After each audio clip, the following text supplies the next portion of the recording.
मुंबई में 1993 के साल में 12 मार्च को फटे बमों ने कुछ और अच्छा किया हो या ना किया हो, एक चीज जरूर अच्छी की थी और वो थी मुंबई माफिया की ताकत का टूटना।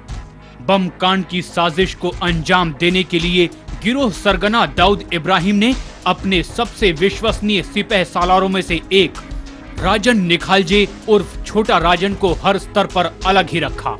उसे पता था कि छोटा राजन को आईएसआई द्वारा तैयार की इस फिरका वाराना साजिश को पूरा करने से सख्त गुरेज होगा। जब बम फटे, छोटा राजन को पता चला कि ये सब कौमी आधार पर हुआ है, तो उसने सबसे पहले दाऊद का दामन छोड़ दिया।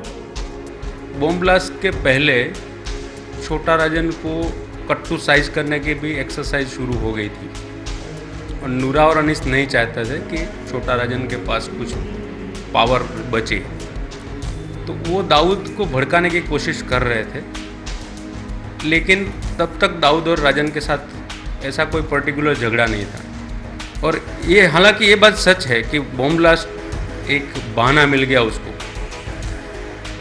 अगर बम ब्लास्ट के बाद छोटा राजन दाऊद गैंग से अपना नाता नहीं तोड़ता था तो उसका मर्डर हो सकता था। छोटा राजन को जब भी मालूम पड़ा कि ये दाऊद ने बॉम्ब स्फोट किए है मुंबई में, तो इमीडिएट वो अपना साथियों को लेकर वो गैंग से बाहर निकला और तभी से ये जो रिप पैदा हुई है हिंदू मुस्लिम की, तो अभी तक वो चालू ही है। ये बात और है कि छोटा राजन और दाऊद के बीच बम कांड के पहले से ही मनमुटाव शुरू हो गया था। दाऊद को भी राजन के बढ़ते कद के कारण ये चिंता सताने लगी थी कि वो कहीं उससे भी ऊपर न उठ जाए। यही कारण था कि उसने अपने दो सबसे खास सिपह सालारों एजाज पठान और छोटा शकील को हर काम में आगे रखना शुरू कर दिया था। इस बात से भी छोटा राजन खासा नाराज था। बम कांड ने उनके अलगाव की आग में घी का ही काम किया। मनमुटाव तब ज़्यादा बढ़ गया जब 93 का जो ब्लास्ट की कॉन्स्पिरेसी हुई थी, उसमें छोटा राजन को बिल्कुल इंक्लूड नहीं किया गया। उससे बिना बताए, उससे बिना मालूम पड़े ही ये कॉन्स्पिरेसी हो गई और ब्लास्ट भी हो गया। उस बीच दाऊद ने आईएसआई से भी हाथ मिला लिया था, ऐसे खबर आई थी। तो उसके चलते उनके बीच काफ़ी मनमुटाव और वो 93 के बाद राजन ने गैंग छोड़ दिए ब्लास्ट के बाद।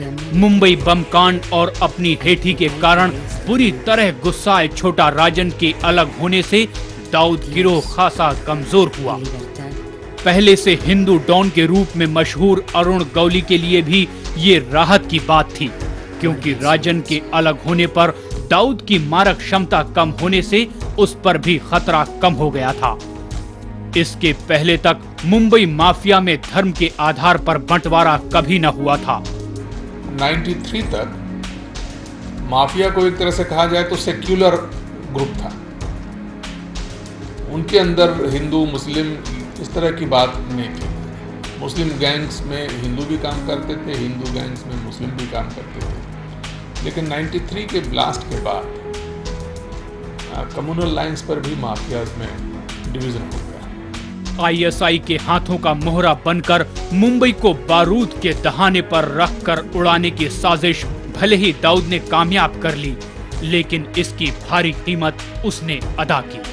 उसे खोनी पड़ी अपनी आजादी और अपने सबसे अच्छे सिपह सालारों में से एक छोटा राजन और उसका पूरा गिरोह। मुंबई माफिया में ये जातीय ध्रुवीकरण न केवल मुंबई पुलिस बल्कि खुफिया एजेंसियों के लिए भी खासा फायदेमंद साबित हुआ, क्योंकि दाऊद और आईएसआई के खिलाफ राजन का इस्तेमाल इन्होंने भी खूब किया।